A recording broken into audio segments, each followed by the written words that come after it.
Hey guys, April here. Okay, these are your two top tips for the chicken tortilla soup that you're gonna make in your Instant Pot. And let me tell you, you guys are not gonna regret this recipe because it's easy, it's quick, it's delicious, naturally gluten-free, of course.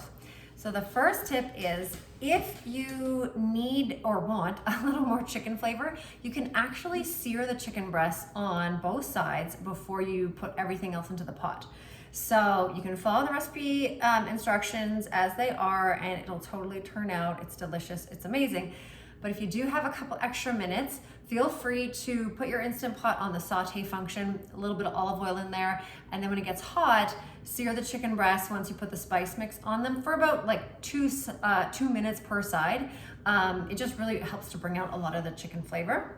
And the other tip is that you need about 6 cups of broth for this recipe. So just make sure when you're reheating it, you might need a little extra broth because usually, you know, it's not gonna be all even Steven when you're portioning it out. So when I'm reheating the soup on the stove, I like to put in some extra chicken broth just to get it to the consistency that you like. Okay, I hope you try the recipe. I hope you love it. The link is in the description below. Bye.